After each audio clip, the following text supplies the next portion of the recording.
공시를 중심으로 전략을 세워보는 시간입니다. 안녕하세요. 공중전의 샛별 김윤아입니다. 오늘 코스피 지수가 외국인과 기관 투자자의 동반 매도세에 5거래일간 이어온 상승 흐름을 멈추고 하락하며 마감했습니다. 코스닥 지수도 7거래일간 이어온 상승세를 멈췄는데요. 전선과 원전, FSD 관련주가 눈에 띄었습니다. 현재 시간외 거래에서는 어떤 이슈와 섹터가 주목받는지 알아보도록 하겠습니다. 정용진 신세계그룹 회장이 모친 이명희 총괄 회장이 보유한 이마트 지분 10%를 전격 매수하기로 했습니다. 이마트 지분을 정 회장이 인수하고 신세계 백화점 지분을 동생인 정유경 회장이 인수할 경우 신세계그룹이 두 개로 계열 분리가 되는 구도이기 때문에 향후 정유경 회장의 신세계 지분 인수도 이뤄질지 여부가 주목되는데요. 자세한 내용은 잠시 후에 얘기 나눠보도록 하겠습니다.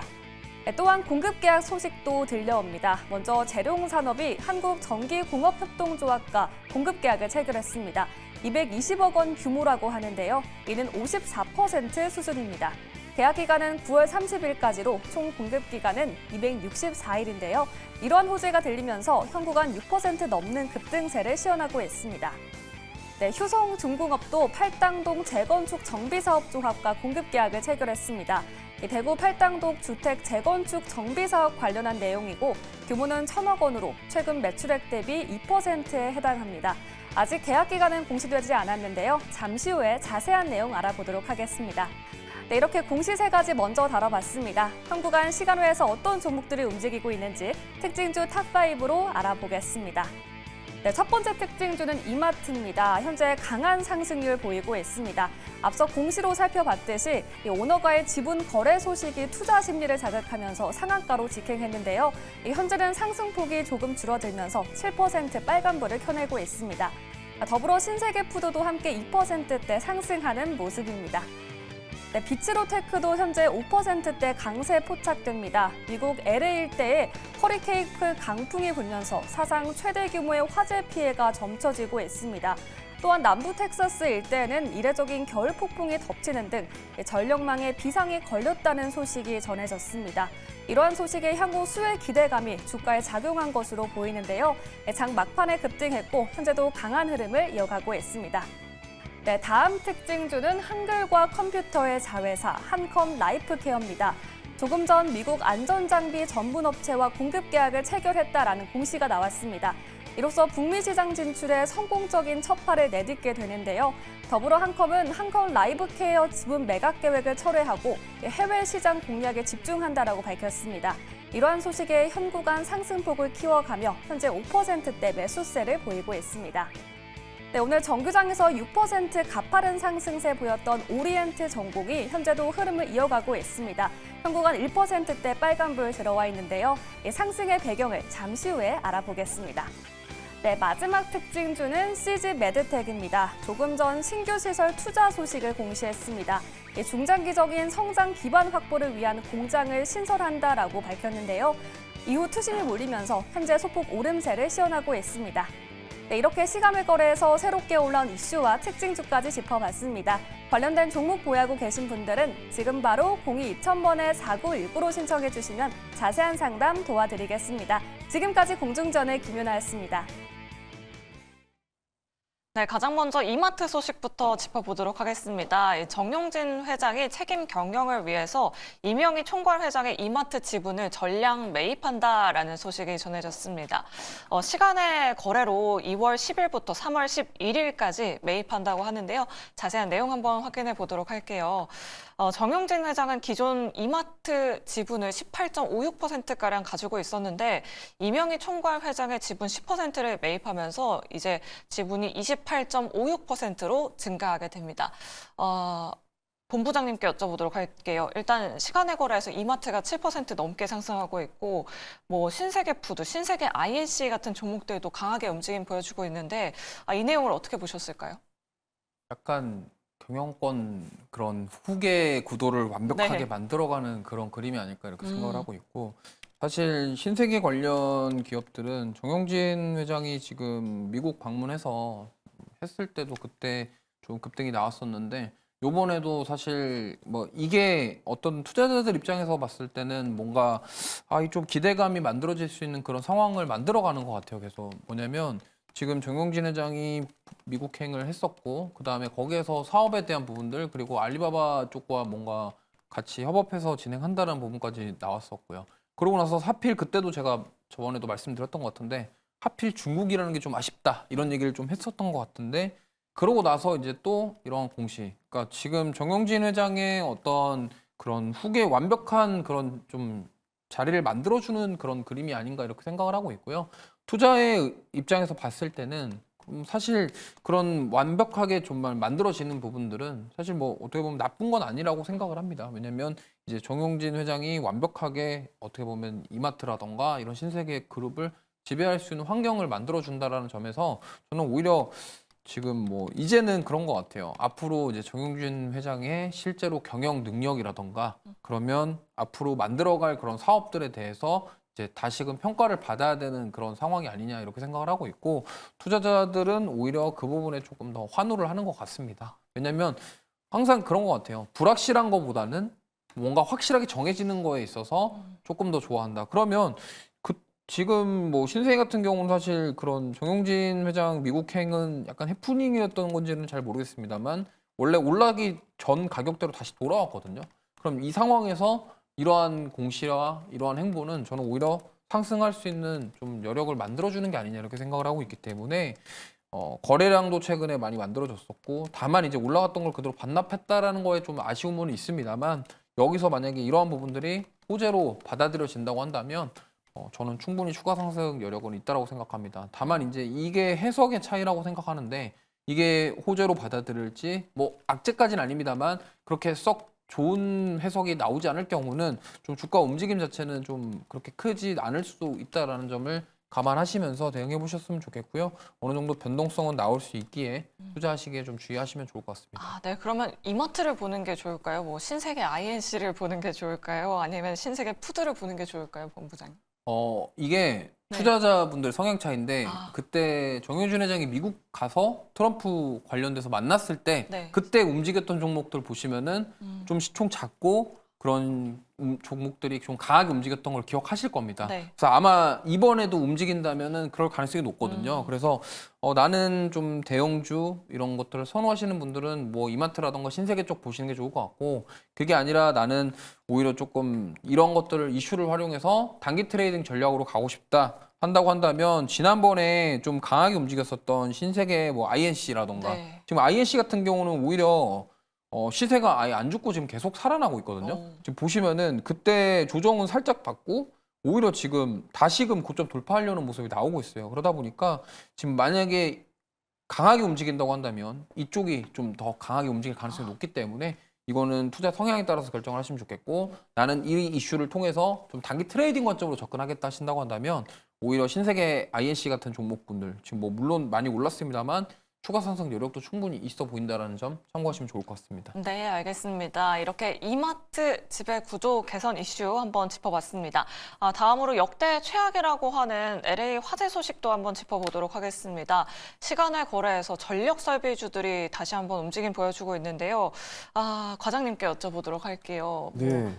페리스 힐튼과 박찬호 선수의 LA 집도 불탔다라고 하는데 네. 이런 미국 화재 관련해서 전력 설비 관련한 우리 국내 증시의 수혜는 어느 정도 시세가 난다라고 보실까요? 생각보다 클 것 같습니다. 사실은 이게 좋아할 일이 우리가 아니죠, 사실상. 이렇게 큰 재해가 우선은 미국에서 캘리포니아 주에서 일어난 거니까 역대 최대 규모까지는 아닌데 현재 기준으로는 최대 한 2번째 정도가 되는 그 정도 피해액이 발생할 것이다라고 전망이 되고 있습니다. 아직 진화가 제대로 진행조차 되지 못했다라고 하는 점에서 이건 조금 더 확산될 가능성은 있다라는 거. 그런데 그게 한편으로는 우리나라에 있는 몇몇 전력 섹터, 변압기 여기에는 또 수혜로 작용을 할 수는 있는 건 맞습니다.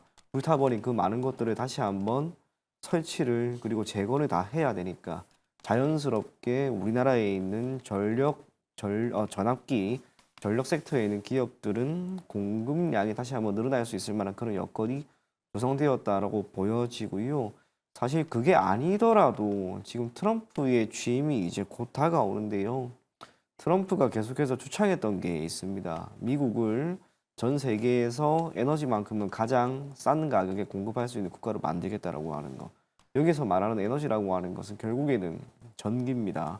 이 전기 에너지를 최대한 원활하게 공급하기 위해서는 원전이 더 많이 설치가 되어야 할 가능성이 높고요. 그러한 가운데 전선 그중에서도 뭐 고압선이 되든 뭐 배전선이 되든 모든 것들이 원활하게 더 많이 공급이 되어야 합니다. 덕분에 관련된 우리나라에 있는 전선 섹터의 주가 흐름이 최근 며칠 동안 지금 상당히 좋죠. 대표적으로 오늘 제일 일렉트릭 같은 경우에는 뭐 시간에까지 포함하면 상한가 같고요. 지금 화면에 나오고 있는 HD 현대 일렉트릭 뭐 지금까지 큰 조정 없이 한번 꾸준히 잘 갑니다. 대한전선, 대원전선 등등 사실상 미국과 엮이지 않은 기업들은 거의 없으니까 그 모든 기업들이 수혜를 받을 수 있을 만한 상황인데 뜻하지 않은 미국의 이러한 재해라고 하는 것은 단기적으로 지금 이슈로 부각이 될 가능성이 높다는 거죠. 그래서 해당 섹터는 지금 AI도 그렇고요. 트럼프의 취임도 그렇고요. 기회가 참 많이 있습니다. 지난해 그렇게 많이 올라갔을 때 이야기가 많이 나왔던 게 장기 사이클이다라고 하는 거. 그게 이제 1년 차입니다. 그렇다면 여기에서 주가가 조금 조정이 나왔다고 우리가 그걸 가지고 너무 겁을 먹기보다는 오히려 조정이 나왔을 때는 철저하게 매수를 하는 거죠. 그렇다고 모든 종목을 막 매수를 할 수는 없고요. 일차적으로 실적이 나오는 기업들 그리고 주가가 조정이 지금 어느 정도 마무리되는 기업들이 있습니다. 조금 전에 이야기했던 제일 일렉트릭이 딱 대표적인 그런 기업이 아닌가라고 보여지는데 조정이 지난 5월, 6월 이렇게 잘 올라간 이후로 쭉 나왔는데 지금 완전 세워버린 거죠. 그러면 이런 기업들은 5월 28일에 기록했던 고가를 보고 가는 겁니다. 사실상 올 한해 그냥 꾸준히 들고 간다라고 생각을 하면 재무적인 측면에서의 어떤 문제가 없다면 주가는 결국에는 더 올라갈 만한 여건에 놓여 있다는 거. 그래서 전력 설비, 전선, 변압기 여기는 여러분들이 올해는 우선은 매우 긍정적으로 한번 볼 것을 권해드리겠고요. 보유하고 계신 분들 중에 조금 손실권에 있다. 너무 흔들리지 마시고 잠시 묻어두고 다른 일 하시면 좋을 것 같습니다. 아, 네, 알겠습니다. 생각보다는 수혜가 조금 더 강력하게 나타날 수 있다. 제일 일렉트릭 같은 종목 오늘 26% 급등 시세 보였지만 전고점 트라이도 가능할 것 같다라는 의견 남겨드렸습니다. 다음으로 시간의 상승률 상위 종목에 이런 산불, 화재 관련주들이 연일 상승하고 있습니다. 지금 뭐 비츠로테크부터 시작해서 한컴 라이프케어, 파라텍, 알체라 같은 종목들 시간의 거래 상승률 상위 종목에 올라와 있는데요. 본부장님께 여쭤보도록 할게요. 참 화제가 났는데 수혜가 될 수 있을 만한 종목을 찾는 것들이 안타까운 것 같아요. 뭐 산불 진압 관련된 종목부터 방화복 관련된 종목 그리고 뭐 소화기 관련된 종목들까지 지금 들썩거리고 있는데 다음 주 시장의 시세 어떻게 보실까요?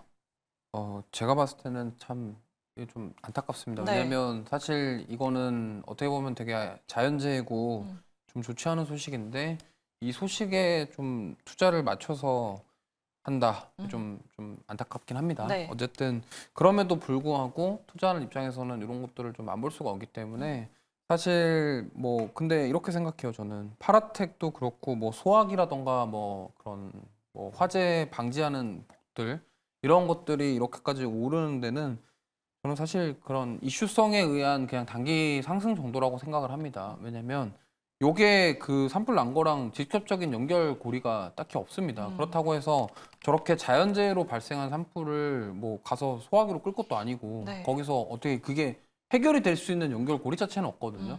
다만 이제 저렇게 산불이 났으니까 좀 약간 두렵네. 이걸 대비를 미리 하는 게 좋겠네. 이런 취지로서 좀 단기적으로 투자를 한다. 이렇게는 좀 생각해 볼 수 있겠지만 사실은 좀 직접적인 연결고리 자체는 없어 보입니다. 그렇기 때문에 좀 당분간은 좀 상승세가 유지될 수 있겠지만 좀 테마성으로 좀 보시는 게 좋을 것 같고요.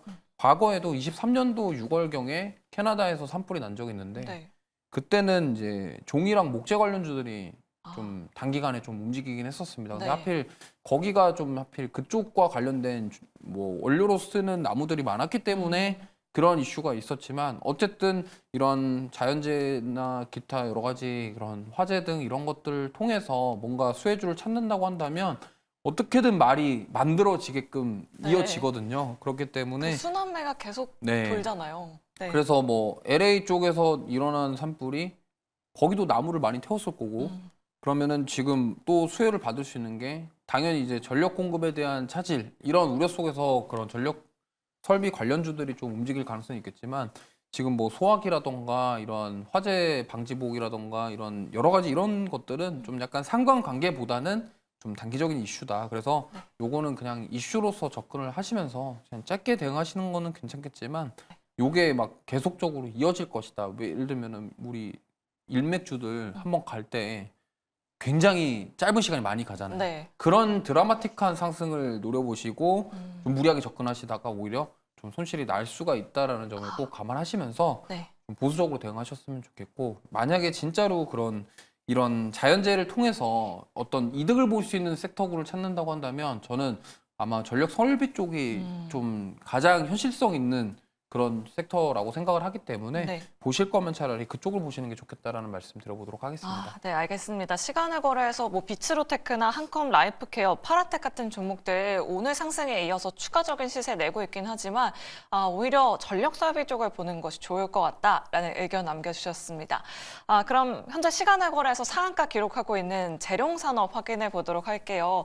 오늘 공급 계약 체결 소식이 나왔는데 바로 상한가로 직행했더라고요. 과장님께 자세한 내용 한번 여쭤보도록 하겠습니다. 어느 정도 규모이고 시총 대비해서는 그래도 큰 규모인 것 같아요. 시간 내에서 바로 이렇게 가버린 이유가 네. 우리가 알고 있는 많은 공급 계약이라고 하는 것이 공급이 단기간에 이루어진다 하더라도 거기에 대한 매출 인식은 몇 년에 걸쳐서 나오죠. 그런데 지금 이 규모 그리고 이 계약 자체가 올해 바로 잡힙니다. 그러다 보니까 매출액이 50%에 달하는 수준이니까 매출액이 1차적으로 바로 올라갈 가능성이 제기가 되고요. 덕분에 주가도 한번 팍 하고 뛰는 거죠.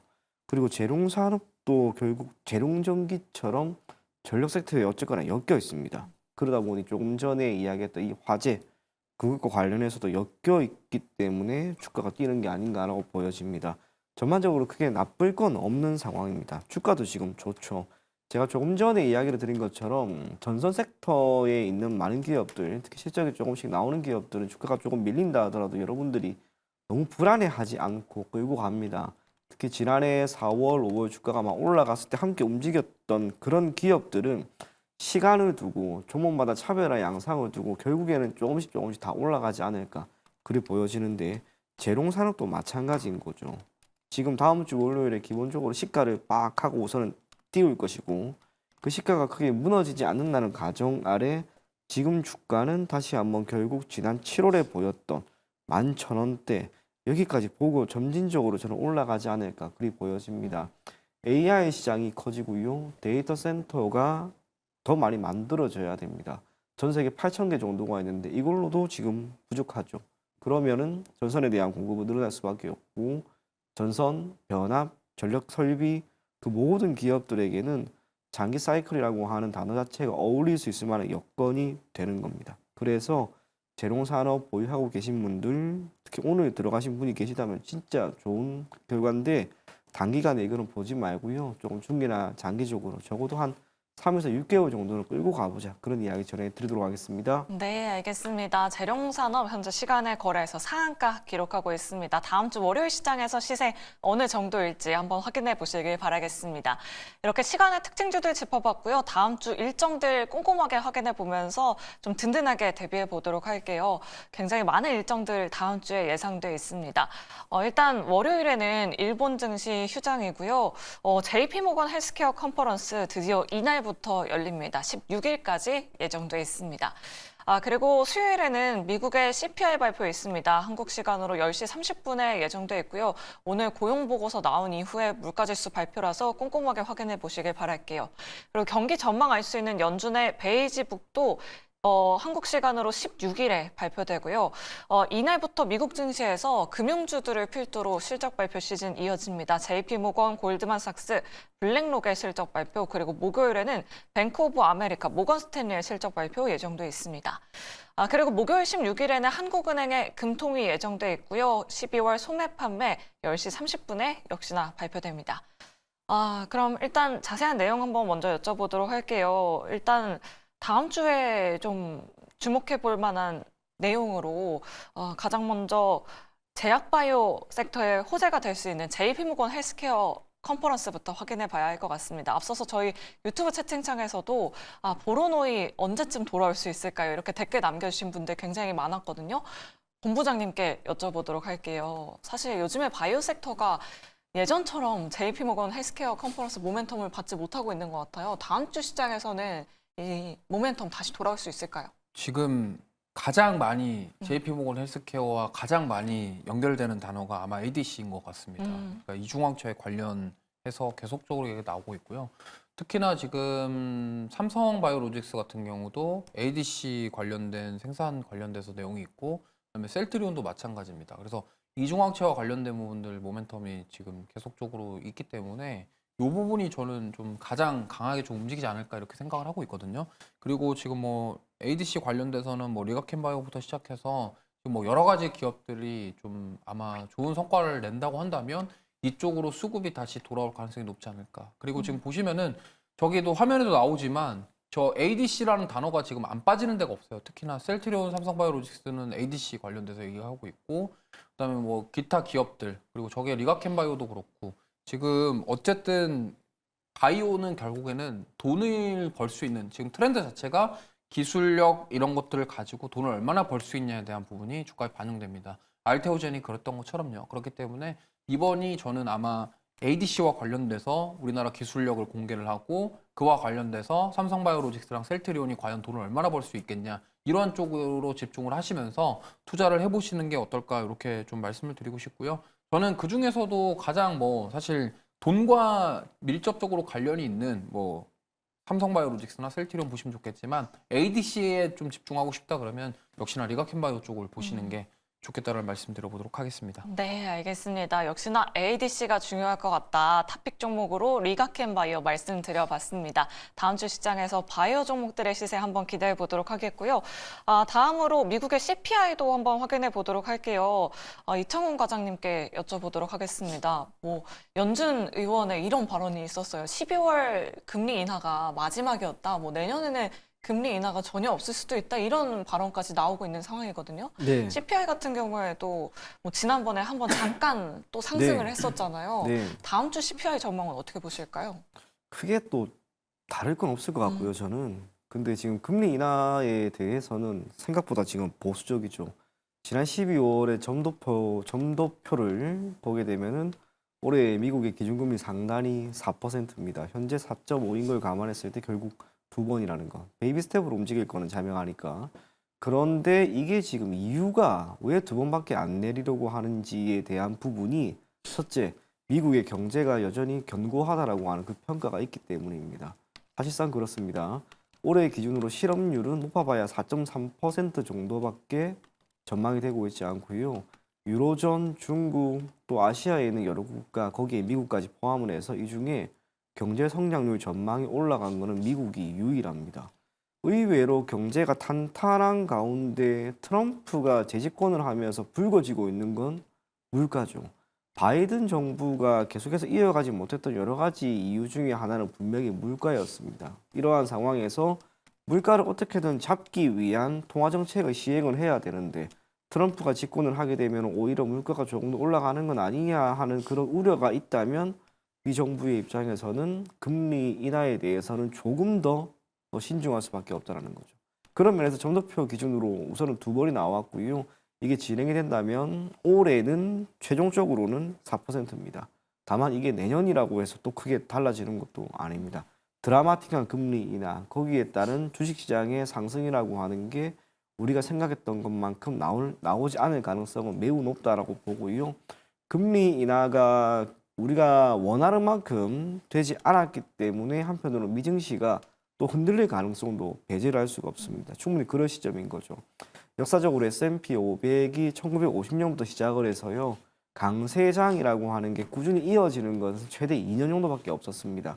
3년 차가 되는 시점에 맞추어서는 수익률이 크게 하회합니다.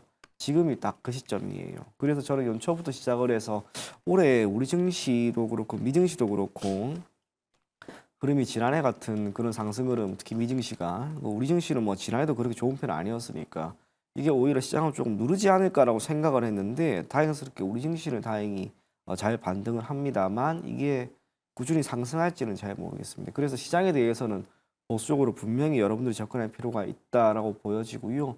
금리 인하라고 하는 키워드를 지금부터 여러분들이 크게 기대는 하지 마십시오. 대신에 미국이 보이고 있는 중간중간에 발표되는 CPI가 되든 PCE가 되는 이런 물가 지표가 완만하게 하락을 하고 있다라는 거, 혹은 여기에서 서프라이즈하게 빵 하고 올라가는 그런 일만 없으면 시장은 우선은 지금 정도 수준에서는 아마 마무리되거나 그렇게 움직이게 될 겁니다. 그런 면에서 CPI 우선 눈여겨보긴 보시되 또 금리 인하에 대한 그런 기대감은 너무나 크게 갖지 말자, 그렇게 이야기 전해드리겠습니다. 네, 알겠습니다. 금리 인하에 대한 기대감이 만약 소멸된다면 이 미국 증시 조정에 대한 부분은 좀 열어둬야 한다라는 의견 남겨주셨습니다. 그럼 한국은행의 금통위는 어떨까요? 다음 주 16일에 예정돼 있습니다. 이조은 부장님께 이 내용 여쭤보도록 할게요. 그래도 최근에 좀 환율이 안정세되어서 조금은 다행이다 싶은 것 같은데 뭐 금리 동결이냐 인하나 뭐 한국은행도 고민이 굉장히 깊은 것 같아요. 다음 주 한국은행의 금통위 전망은 어떻게 보실까요? 의견이 팽팽한데요. 네. 사실 저는 개인적으로는 추가 금리 인하를 할 가능성이 높지 않을까 이렇게 생각합니다. 이미 또 얘기도 하긴 했었죠. 네. 근데 가장 그거의 큰 근거는 아무래도 우리나라 정치적인 불확실성, 그리고 지금 우리나라 경제가 실물 경기가 미국에 비해서 굉장히 안 좋습니다. 지금 그렇기 때문에 우리나라 입장에서는 이거를 어느 정도 만약에 조기 대선이 올 가능성도 고려하지 않을 수가 없는 상황이고요. 그러다 보니까 만약에 조기 대선이 안 온다고 하더라도 어쨌든 지금 정치적으로 어떠한 결과가 나오든 간에 지금 다시금 뭔가 정부에서는 이런 안정화를 노릴 가능성이 높다라고 생각을 합니다. 그러다 보니까 이러한 상황에서 지금 원화 약세에 대한 우려 부분들, 이런 상황까지 더해지고 있기 때문에 사실 금리 동결보다는 금리 인하 쪽으로 방향을 잡지 않을까 이렇게 생각을 하고 있고요. 뭐 여러 가지 의견들이 있고, 사실은 원래 금리 인하를 함에 있어서 뭐 우리나라 뭐 외국인들 수급이라던가 이런 것들, 주식시장만 따지고 보면은 사실은 미국과 금리 차가 줄어드는 게 좋거든요.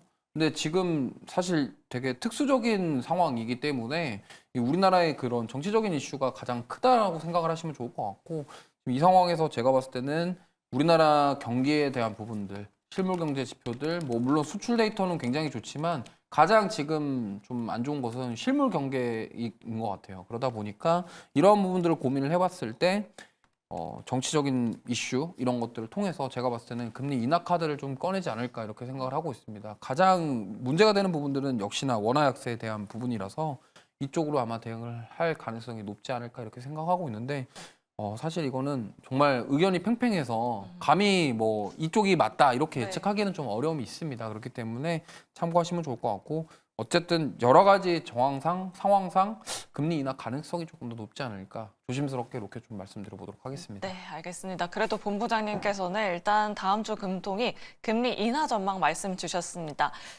이렇게 매크로 이슈들 짚어봤고요. 이 밖에도 굉장히 다양한 일정들 예정돼 있습니다. 미국 증시에서 실적 발표도 본격적으로 시작되고, 뭐 TSMC의 실적 발표도 있는데, 본부장님 이거 말고도 좀 어떤 일정 주목해 보면 좋을까요?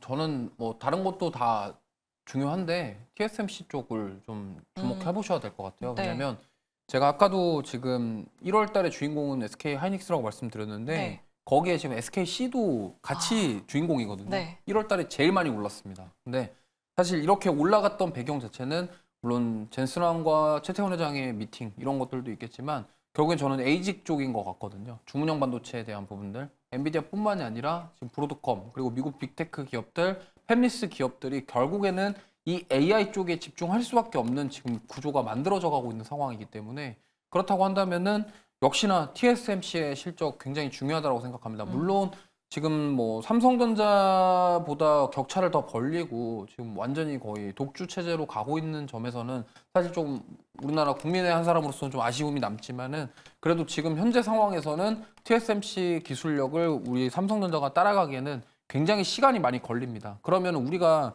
투자 인사이트를 좀 참고해 보려고 한다면 결국에는 TSMC 실적이 잘 나와준다라는 것은 파운드리에 대한 부분들, 주문형 반도체에 대한 뭐 수요가 계속적으로 꾸준히 이어진다라는 것입니다. 그러면 TSMC 실적이 좋다라고 한다면 지금 CES에서 HBM과 ASIC 관련된 기업들이 좀 조금씩 올라오고 있는데 이쪽에 조금 더 힘을 실어줄 가능성이 높을 것 같아요. 특히나 지금 최근에 단기간에 좀 반등이 나왔던 반도체 디자인 하우스 기업들, 특히나 LG 테크놀로지, 그다음에 가온칩스 이런 기업들 지금 최근에 흐름이 나쁘지 않거든요. 그리고 오늘은 뭐 텔레칩스가 상승 나온 거는 사실 현대 쪽이랑 관련이 있지만 지금 현대차도 움직임이 자율주행이라든가 로봇 쪽 그리고 뭐 이렇게 계속적으로 디자인하우스 쪽 관련 기업들이 저는 좋은 움직임을 보일 것이다 이렇게 생각을 하고 있기 때문에 만약에 TSMC 실적이 잘 나온다 그럼 ASIC과 관련된 부분들 계속적으로 주목을 받을 것이고 그 지금 반도체주들이 올랐던 그런 수급들 그런 랠리가 바톤을 다시 한번 이어받을 가능성이 높기 때문에 저는 그래서 TSMC 실적 우리가 체크해 보시는 것이 중요하다는 말씀 드려보도록 하겠습니다. 네, 알겠습니다. TSMC의 실적 발표와 함께 ASIC 반도체에 계속해서 상승 탄력 받을 수 있는지 여부 한번 확인해 보시면 좋을 것 같습니다.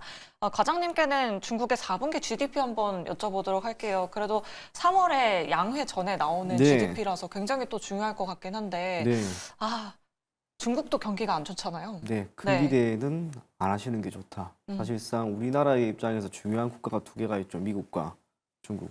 지금 미국은 여전히 경제가 탄탄하게 성장을 하니까 우리가 수출을 함에 있어서 우호적인 경영 환경이라고 할 수가 있는데 중국은 지금 그게 아닙니다. 중국의 경제 성장률이라고 하는 것이 지난 10년 동안 한번 쭉 지켜보면은 크게 오른 시점이 없어요. 그리고 2014년을 기점으로 완전히 꺾입니다. 그게 상하이 증시에 고스란히 반영이 되고 있죠. 그리고 그럴 것이 2001년에 WTO에 가입한 이후로 연 경제 성장률 8%였는데 2014년에 6.9% 찍으면서 이제 마무리되었고요. 그 이후로는 오히려 빈부격차가 매우 심화되면서 소비가 지금 살지를 못하는 거예요. 그래서 GDP 같은 경우에도 이제 경제 성장률 기준으로 5% 이것도 쉽지 않을 겁니다. 민간에서의 소비가 살아나지 않는데 민간에서의 저축, 투자 당연히 안 될 것이고 정부 차원에서의 지출은 지난해 그렇게 했음에도 불구하고 증시가 지금 안 움직이는 거죠. 그 모든 것을 감안한다면 중국의 GDP는 점진적으로 계속 하향 곡선을 그릴 수밖에 없을 것이고 한편으로 그 가운데 우리나라에 있는 많은 화장품 기업들이 중국을 조금 탈피하고 미국이나 일본 등 다른 국가로 투자를 늘리는 것은 매우 합리적인 방향이다라고 보여집니다. 어쨌거나 결과가 어떻게 나올지는 저도 잘 모르겠습니다만 너무 나쁘지만 않다면 괜찮다. 그렇게 볼 것을 권해드리겠습니다. 네, 알겠습니다. 이렇게 중국의 4분기 GDP 발표까지 다음 주 일정들 정말 꼼꼼하게 살펴봤습니다. 자, 오늘 주상전화 저희가 준비한 순서는 여기까지입니다. 주말부터는 이 최강 한파가 조금은 누그러진다고 합니다. 주말 동안 주식 걱정은 잊으시고 모두 행복하고 따뜻하게 보내시길 바라겠습니다. 오늘 저희 방송 끝까지 함께해 주신 여러분 고맙습니다.